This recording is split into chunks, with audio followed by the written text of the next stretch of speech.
आज तक रेडियो सुनता है सारा जहां।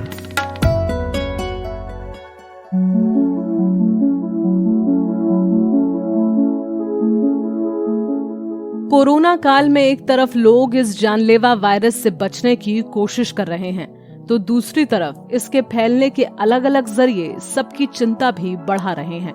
ऐसी ही परेशान करने वाली एक स्टडी सामने आई है कोविड-19 के जन्मदाता चीन के शोधकर्ताओं की तरफ से, जिन्होंने कोरोना महामारी में लोगों को सलाह दी है कि यूरिन रिलीज करने के बाद फ्लश करने से पहले टॉयलेट सीट को ढकना जरूरी है। नमस्कार, मैं हूं आशिता सेठ और इस खास पॉडकास्ट के जरिए हम इस नई स्टडी को समझने की कोशिश करेंगे। क्या है ये नई स्टडी? इसके लिए हमने बात की विज्ञान से जुड़ी खबरों पर नजर रखने वाले मेरे सहयोगी आयुष यादव से।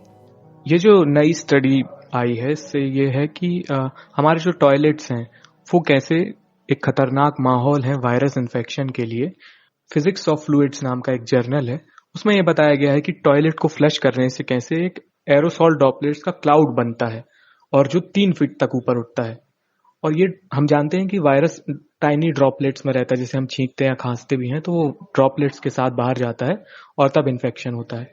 और पुरानी कुछ स्टडीज में हमें ये पता चला है कि कोरोना वायरस हमारे मल में भी पहुंच जाता है, हमारे अंदर से होते हुए, और वहां भी रहता है। तो फ्लश करने से एक ऐसा एनवायरनमेंट बनना जिससे मल से कुछ ड्रॉपलेट्स निकल कर आए, उससे वायरस और उसके इन्फेक्शन का खतरा बढ़ जाता है टॉयलेट में। यही ये स्टडी बता रही है। कोरोना हमारे पाचन तंत्र में भी खुद को जिंदा रखने में सक्षम है और मल के जरिए निकल सकता है। तो आयुष, ये दूसरों को कैसे संक्रमित करता है? देखिए, अल्टीमेटली वायरस का क्या है कि वो उसे आप सांस के जरिए ही अंदर लेते हैं और वो तभी आपके फेफड़ों तक जाता है, रेस्पिरेटरी रूट में, और वहीं इन्फेक्शन होता है। तो जाता तो वैसे है, लेकिन किन तरीकों से जा सकता है ये हम देख रहे थे अभी तक। तो जो सबसे ज्यादा जाना माना तरीका है वो ये है कि कोई छींक या खांस दे आपके आसपास कोई इन्फेक्टेड मरीज, तो उससे हो सकता है आप कोई एक ऐसी जगह छू लें जहां पे वायरस इन्फेक्शन पहले से हो, जहां पे वायरस के सैंपल्स हों, और आप उसे छू लें, फिर अपना हाथ अपने चेहरे के पास लाएं, तो उससे वो आपके अंदर जा सकता है, जाएगा इसी रेस्पिरेटरी रूट से।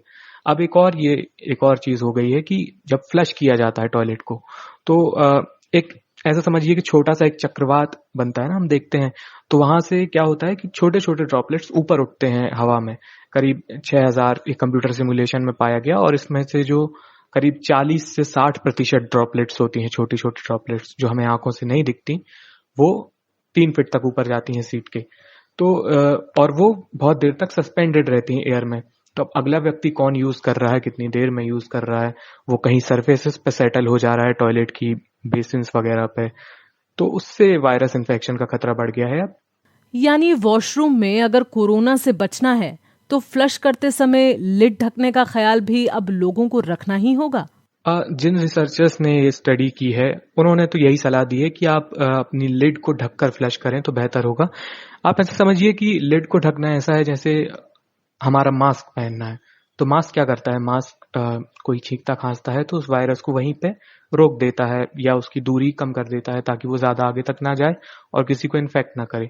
तो वही लिड भी करेगी। तो जो पूरा एरोसॉल ड्रॉपलेट्स ऊपर उठ रहे थे और वहां सस्पेंडेड रह रहे थे, अगर आप लिड को ढककर फ्लश करेंगे तो ऑब्वियसली वो नहीं उठेंगे ऊपर या बहुत कम निकल पाएंगे। तो ऐसे करके आप उस खतरे को घटा सकते हैं इस बेसिक सी चीज से। इस नई स्टडी के बाद अब और क्या एहतियात बरतने की जरूरत है? लिड को ढककर फ्लश करने के अलावा हमें क्या करना चाहिए कि हमें देखना चाहिए कि हमारे टॉयलेट का वेंटिलेशन कैसा है। देखिए, क्लोज्ड एटमॉस्फेयर में वायरस ज्यादा देर तक रहेगा। अगर वेंटिलेशन सही है तो वो बाहर निकलने के चांसेस रहेंगे, उसके इधर उधर हवा मूव करेगी तो वो ठीक रहेगा। अगर आपका वेंटिलेशन पुअर है टॉयलेट्स का और आप बहुत ही एक सक्रिय जगह में है आपकी टॉयलेट, तो वहां पे ज्यादा उसकी डेंसिटी होगी और उसके इन्फेक्शन के चांसेस ज्यादा होंगे। दूसरी जो सावधानी हमें बरतनी है वो ये कि चेहरे को हाथ से दूर रखना है और हाथों को बहुत अच्छे से हमें धोना है। चीन की येंग झाओ यूनिवर्सिटी के शोधकर्ता जी शियांग वैंग के मुताबिक टॉयलेट जितना ज्यादा बार इस्तेमाल किया जाता है, वहां कोरोना फैलने का खतरा उतना ही ज्यादा होता है। यानी पब्लिक टॉयलेट के इस्तेमाल के दौरान तो ये सावधानी बरतनी ही पड़ेगी। इसके साथ ही अगर एक घर में ज्यादा सदस्य रहते हैं तो भी एहतियात जरूरी है। देखिए, पब्लिक टॉयलेट्स में तो बिल्कुल ध्यान रखना ही है, क्योंकि आपको नहीं पता है कि आप जिस टॉयलेट में जा रहे हैं वहां पे कौन आदमी आके गया है ना, और कितने फ्रीक्वेंटली पब्लिक टॉयलेट्स यूज होते हैं, वहां पे वेंटिलेशन और सैनिटेशन कितना खराब होता है, हम देख चुके हैं, मतलब हम देखते ही हैं। तो वहां जाएं तो खासकर सावधानी बरतें ही, मास्क पहन के ही जाएं। अगर आपको बहुत इमरजेंसी में इस्तेमाल करना है, मैं तो कहूँगा इस्तेमाल ना करें तो बेहतर होगा पब्लिक टॉयलेट्स को। और घर में ये है कि अब देखिए, जैसे क्वारंटीन होता था तो अब बहुत लोगों के पास वैसे ही बहुत कम जगह में घर होते हैं, तो अगर होते भी हैं तो 2-3 कमरे का घर होता है, तो बहुत लोगों के घर में एक सिंगल टॉयलेट्स होते हैं। तो अगर अब तक कोई व्यक्ति बीमार हो जा रहा था घर में, तो वो खुद को सेल्फ क्वारंटीन कर ले रहा था। लेकिन ये स्ट्रेटेजी इसलिए सही मानी जा रही थी क्योंकि उसका संपर्क नहीं हो रहा था बाकी लोगों से। लेकिन अगर वो टॉयलेट सेम यूज कर रहे हैं तो फिर मतलब इन्फेक्शन के काफी चांसेस रहेंगे एक दूसरे को फैलाने के। तो तब घर में खासकर हमें एहतियात बरतने की जरूरत है। तब अगर आपके घर में कोई इन्फेक्टेड व्यक्ति है जो सेम टॉयलेट यूज करता है, तो कोशिश करें कि उसके मतलब टाइम इंटरवल अच्छा खासा हो 2 इस्तेमालों के बीच, और क्योंकि उससे वायरस सेटल हो जाएगा। और जब करें भी तो मतलब खासकर साफ सफाई का ध्यान रखें, जगहों को डिसइंफेक्ट करें, लिड लगाकर ही फ्लश करें। वक्त वक्त पर सामने आ रही स्टडी से ही स्टूल के जरिए कोरोना फैलने की बात भी सामने आ चुकी है। रेस्पिरेटरी इन्फेक्शन कोविड-19 दूसरे रास्तों से भी फैल रहा है, यानी खतरा बढ़ रहा है। हाँ, ये बात तो हमें बहुत पहले से पता चल गई थी कि वायरस हमारे मल में भी पहुंच जाता है, कोरोना वायरस SARS-CoV-2। मार्च के शुरुआत में करीब ये बात पता चल गई थी। जामा में एक स्टडी पब्लिश हुई थी, जामा यानी journal of American medical association. तो मार्च की शुरुआत में उसमें एक स्टडी पब्लिश हुई थी जिसमें यही बात लिखी हुई थी।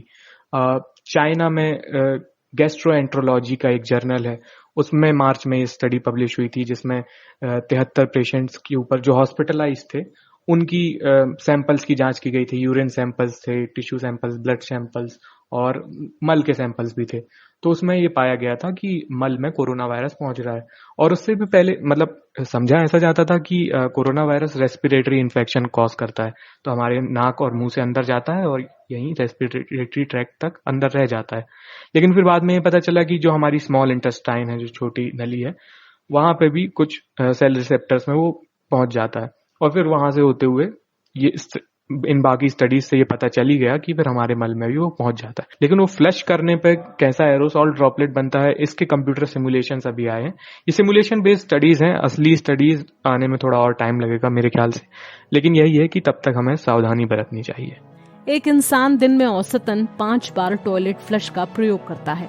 ऐसे में समस्या का फिलहाल एक ही इलाज बताया गया है कि सीट कवर को ढककर फ्लश करें ताकि वायरस के कणों को फैलने से रोका जा सके।